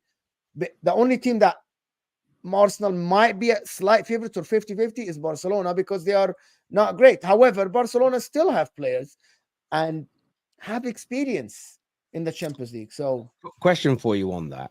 Go ahead. When I can get you saying they're 7th favorites, but what's the margins looking like here? So if they come up against PSG, is it PSG are through? I feel Arsenal got no chance. 60-40. Oh, so 60-40. So it's still marginal in that. So therefore, if they go out in this next round, you as an individual won't look at that. That's been a successful Champions League season in Europe. If they're the 7th favorites now, then it's been a successful Champions League season already for me. Going past Porto is already a success for me. Unless, because there's content, unless they go play Bayern Munich and be 8-2 or 8-1, you know what I mean? Or get battered like that. That would be questions have to be asked. However, I believe Arsenal in the beginning of the season, the target would be, yes, we want to win the league. Yes, we want to win the Champions League. But I believe realistically, if you're asking me, Arsenal are 3rd favorites in the Premier League, or people said 2nd favorites. And in the Champions League, reaching a quarterfinal in your first year back after 7 years of not being there is an achievement with a manager that has never managed in the knockout stages of the Champions League. Never. This is his first time ever, right? It's not like Jurgen Klopp, who reached the final with Dortmund before. So I believe this is an achievement for them. Again, I think it goes to narratives, because I see a lot of Arsenal fans taking issue with that. Why are we 7th? And you're underselling us. But at the same time, if they was to lose, they wouldn't want to take the smoke and go, well, we still got to the quarterfinals and we did this, we did that. So it just depends on, again, how our perception of Arsenal. What is our perception of Arsenal and what they should be achieving? Like, you're right. Like, they haven't got the European heritage. They're back into this Champions League after a long time. So, yeah, first time running quarterfinals, you can't knock it. Again, it depends on who they draw in the next round and, who, if they were to go out, if they were to go out to a team that they would be favourites, and then you look at that and go, that's a poor result. But ultimately, the grand scheme of things, that's not bad. I suppose that's where Arsenal fans get frustrated. I don't think there's anything wrong with what you boys have said. It's an opinion. But if we just look at Mo, like, as an example, say Mo says they're 7th favourites and then they draw Bayern Munich and knock them out. And then they're celebrating and Mo says, why are you celebrating? It isn't like you've won it. I think that's where Arsenal fans get frustrated, that they're written off as being lesser chance. And then when they achieve or they get past that next stage, they feel like they're still ridiculed and ripped apart. And I understand that. At the same time, it works both ways. It does work both ways. This is where some Arsenal fans, I would say this to you. My message would be, let everybody say you're 7th or 8th favourite. Look, I think controlling the narrative about your club is so important. So if you let everyone say you're 8 favourites and you're probably going out, let them. Then when you go out, there is no banter. You're then bulletproof to the banter because it happened, because that's what was expected. If you win, no one can banter you. But if you come out and say we're going to smoke everybody, then even if you get through and you win 1-0, you're in this no-go zone. And this is what I'm saying to people. Learn how to banter properly. Sometimes you've got to take a few hits on the chin. You've got to just, take the little L's here and there and lose all these little battles to win the war. And that's what it's all about for me when it comes to, like arguing with your mates when you were younger. It was all about ending that particular debate or conversation. Sometimes it took weeks and months with you on top. And sometimes you just got to take the blows a little bit. Comment here for you, Mo, that says Inter scraped through 1-0 versus Porto last year. So we were very we're still in the beginning. Remember in that season before, we only got to the round of 16. We got knocked out of Liverpool. So, and I celebrated that, and I didn't like it that much, and it was fun. But by the way, someone sent me a super chat earlier, yesterday, said that every team that knocked Porto in the Champions League in the last 8 years will reach the final. Ooh, interesting stat. What if they face City and beat them? What if? I don't get it. You already beat City this season. You already beat City this season, my friend. I think his question is, if they get City and knock them out, would your mind change about their ability to win it this year? 100%. That's what he means. Yes, 100%. I think that'll change everyone's. I think if they knock out the big boy, I'll change everyone's mind. Yeah. Once you go to the semi-final, I believe anybody can win it. Anyone. I agree with that. Arsenal are the second, third best team in the Champions League. Come on. This is what Lawless is talking about, literally. Someone to come and say that, and then they scrape a win against Porto. If you're second or third favorites, you got to do what Man City did to Copenhagen. Yeah. Or what Man City did to Leipzig last year. That's it. They want it. You want it both ways. You want to be an underdog and a favourite at the same time, and it don't work like that. I think Arsenal, if you look at their league form, they are the second or third best. But the problem is, I think Mo is right here.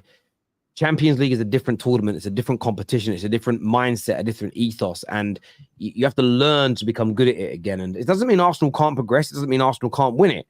It just means it's harder for them. I have them a little bit higher. I probably have them up around 5th favourites. So you're talking a difference in 2 spaces. So, we're talking margins here. I put City, of course, Real Madrid, Bayern Munich, PSG, and Inter. Those 5 I definitely put above them. Like the Barcelona Arsenal teams have struggled in this tournament. I get that. I look at Barcelona, for example. Man United outclassed them home and away last year, and Arsenal are much better than we are, and Barca just not that very good in my opinion. I wouldn't be too worried about Dortmund or PSV. I mean, PSV they've already beaten, so they can do that. So there's at least 2 there. There's a team I'm forgetting about. Barcelona. It's only Barcelona. And Barcelona, yeah, of course, yeah. There'd be 3. They're 5th. There'd be 3. So yeah, that's it. That screenshot, Terry, of Adam and Neeks. I remember. Wasn't that ESR? Wasn't there a drunk guy? No, there was a very intoxicated lady that kept on coming over and talking to us during that stream. That's why we used to love doing them. So we'd go to a different stadium in London. We'd set the cameras up and we'd just stream and see what randomness happened. But those were the original top 6 shows before we made them digital during lockdown. So that beats those allegations, doesn't it? You have to do what City did to Copenhagen. Seriously, Copenhagen is as good as Porto. Madness. No, but you don't scrape a win against Porto because everyone told us that you are way better than Porto. I told you it's a 50-50 game and I ended in penalties. It's a very simple, I don't know. It's a very simple thing. There's a bit of salt here for you, Lawless, as well. It says, I hope Lawless enjoyed watching a real European competition. First time they're back in it in God knows how long, yeah? Fair enough. You can say that. You can give that man because you're come on. Your baby's in this tomorrow, Mo's phrasing. Lawless, Arsenal came out with a statement immediately that denied Arteta had said what he did. Oh, fair enough. I didn't know that. I didn't see that. Where did that come from? I didn't see it. Even though people think I'm a gooner, I don't follow their Twitter account or anything. I don't know. Maybe Arsenal got a statement that he did it. Oh yeah, the Arsenal Arteta came out and said he denied it. That's okay. Let us celebrate like what the F. We're happy to be through. Absolutely celebrate. Did anyone say they can't celebrate? Did anyone say they're not allowed to celebrate?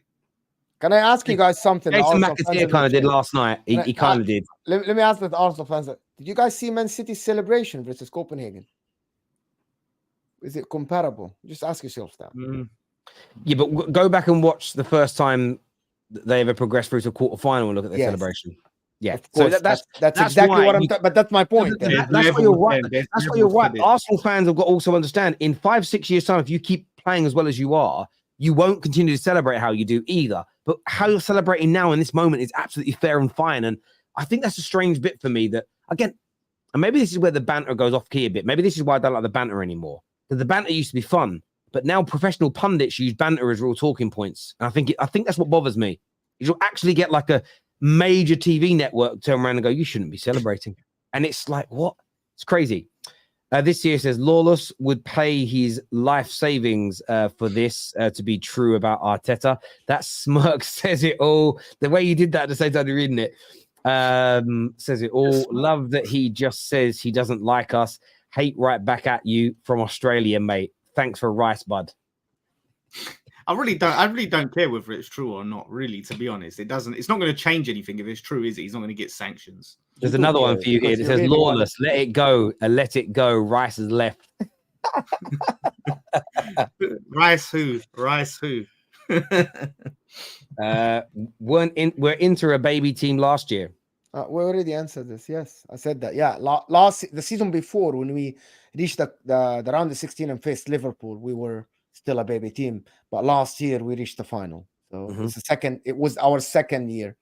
Actually, it was our fourth year in the Champions League back. So yes, there we go. Fell from grace and back on the ascend. Rivals are mad. I agree.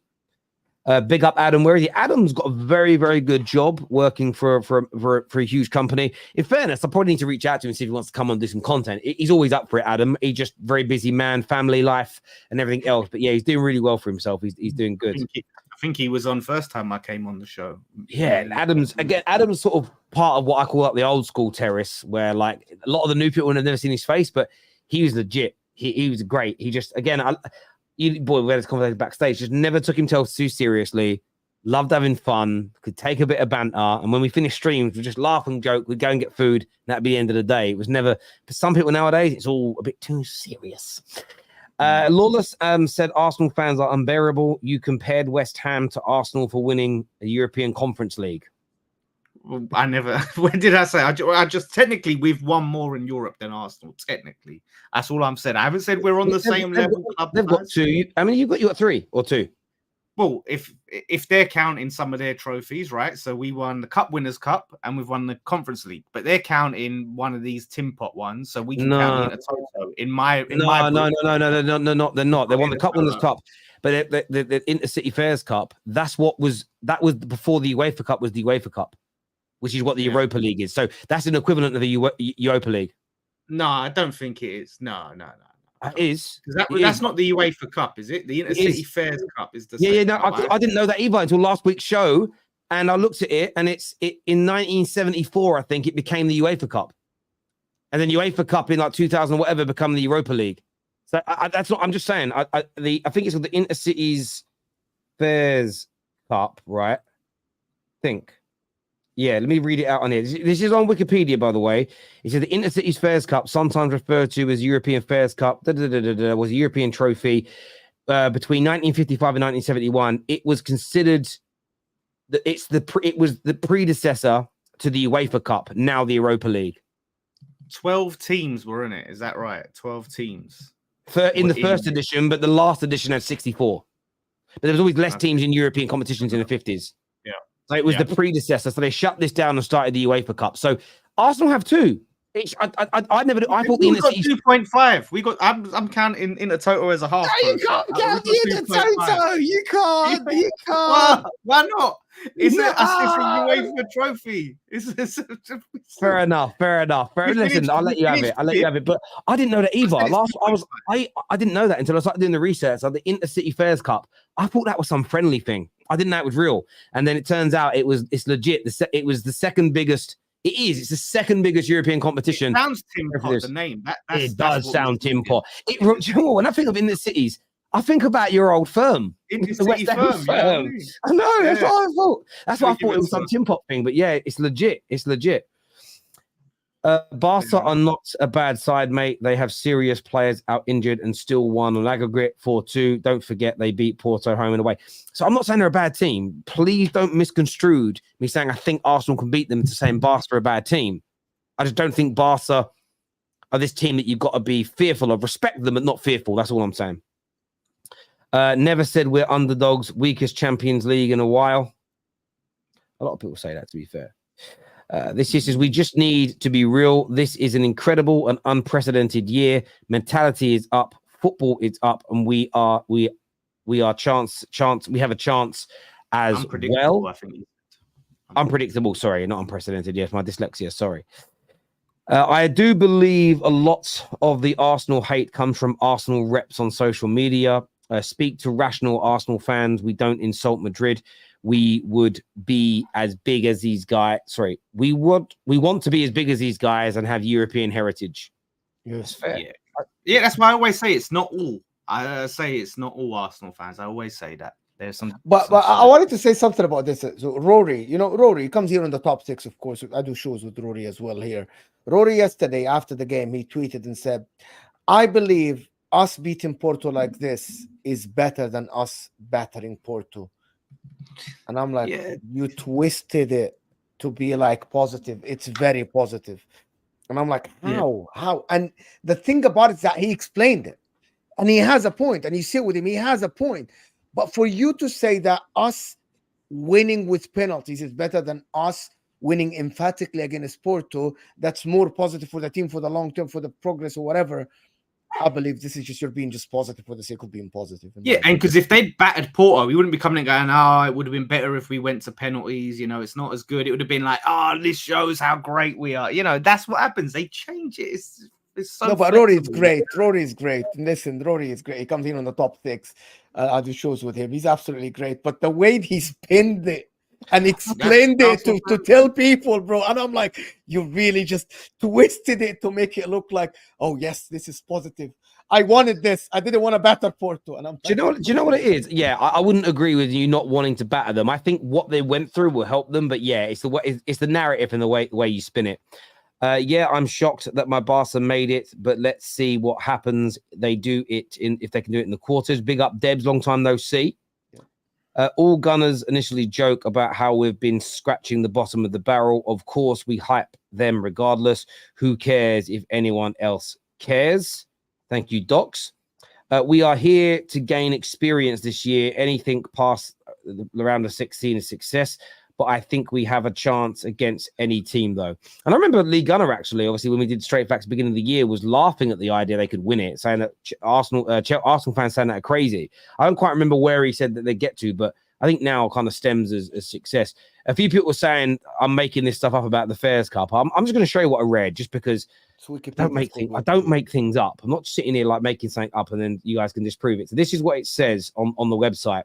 So as you can see, founded in 1955, abolished in 1971, related competitions, UEFA Cup replaced by the UEFA Cup. Started with 16 teams. The last edition of 64 is in Europe. That was it. So, I mean, I'm just going to take that as being fairly legitimate. I don't know. And again, I didn't know it until last week. It's only when someone sent it to me. I was like, Jesus Christ, I didn't know that. Kevin here says, Lawless, you are shameless, fam. Maybe I am, maybe I'm not. Listen, I don't argue with it. Fair enough. When Poch got to the final and lost in the Champions League, we still called him a bottle job. If Arsenal don't win the Premier League and lost the quarterfinals, Arsenal can be bottle jobs, is what Zane says here. What is this? Seriously? Is that? But then ask Zane one question. Zane, do you think Arsenal are favorites to win the Champions League or the Premier League? They'll tell you no. Yeah. So how can you be? I think the thing with Poch is that it's the way some of these team selections, like picking Harry Kane, dropping the man who got a hat trick, these things led to people saying he got it wrong. Not so much bottled it. If Chelsea fans can stay up all night to banter Kai Havertz, they might. They mighty send in super chats pretending to be Arsenal fans so that Arsenal gets bantered. Just saying. Oh, come Oh my on. god. That's some conspiracy theory there. They're trying. It's not. They're not. The deluded ones aren't really Arsenal fans. It's Chelsea fans in disguise. Yeah, Gal's actually fooled us the whole time. He's a Chelsea fan. Yeah. Never said we're underdogs. We could chat. Oh, sorry, we've done that one there. Mo, to be honest, I don't think we watch others celebrate. You don't watch it, but the media, like Man City didn't celebrate. Terry explained it. Couple of years, you go through the quarterfinals more times. Round 16 will be just a regularity for you. It will be just you'll be like, oh, it's okay. We're used to this. That's it. Banter on the pitch here. How you doing, bro? I hope you're well, Dave. He's asked Mo to check his DMs. Does Arsenal have the Cup Winners' Cup and the Intercity Fairs Cup? It became the UEFA Cup. Yeah, thank you, my bro. He sent me that Juventus, Liverpool, Chelsea, Inter reached the final after beating Porto the last 5 times. Okay. Docs here. Docs and Coffeen says, what's your guys' top 10 managers in Europe right now? It's too long. That's a whole video. That's like We can do a whole show about that, bro. For $1.99, you'll get one. To make it quicker, exclude Pep, exclude Klopp. Who'd your top 3 be? Ancelotti has to be up there. Xavi Alonso right now, you've got to see what he's doing in Germany is huge. I'm not putting Arteta there for anyone. Anyone's going Arteta's top 3. Yeah, it's a tough one on the spot. I don't know about you guys, but Inzaghi, Ancelotti, Simeone. I would add a manager in there that I'd love Man United to go and poach this summer, and that's Inzaghi as well. For me, Inzaghi, Ancelotti, and Diego Simeone, because the 3 of them won trophies. They won medals. Okay, yeah. Fair so Arteta's great, hasn't yet. Yeah, won the cup before, and Alonso's good, and he's gonna win the league, but not yet. I think by the summer, if Arteta has won one of these 2 trophies and Alonso's done an invincible, that maybe changes some people's minds. But the other 3, they've just got more skin in the game for a longer period of time. So they'd be my top 3 outside of the other 2. I think that the Alonsos and the Artetas are climbing, if that makes sense. But yeah, the others have got great experience. But what Alonso's doing, we got to say, don't we? You got to admit, it's more impressive what he's doing with Leipzig than what Arsenal's doing with Arteta's doing with Arsenal. In the fact of because look at Germany. How many times have Leipzig even challenged for the league, let alone won it? Like put a serious. They've never won it. Leverkusen has never won the league. Never won it.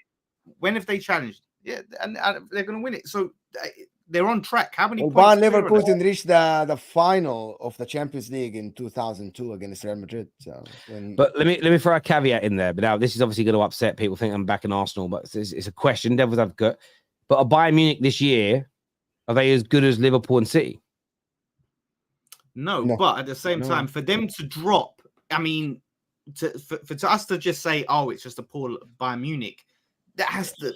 What I will throw in there to Gooners is this. Gooners rate the Invincible season as the best ever Premier League season. So if this guy does an Invincible and breaks a monopoly, that must be hard for anyone's league success to surpass. So that's where it becomes a really, really good debate. Really, really good debate. Really good debate. But look, I want to thank everybody that has tuned into the show today. Very, very. We spent a lot of time on that section. We had a lot of super chats, and we always like to respect our viewers massively. Please hit the like button before you go. Go and check out my new channel as well, The Squad. There's a brand new podcast coming there soon. I hope you're going to love it. So go and get subscribed. Mo, Dan, always a pleasure to speak football with you two gentlemen. Until next time, take care. Goodbye. God bless. And we'll see you all again very, very soon. Peace.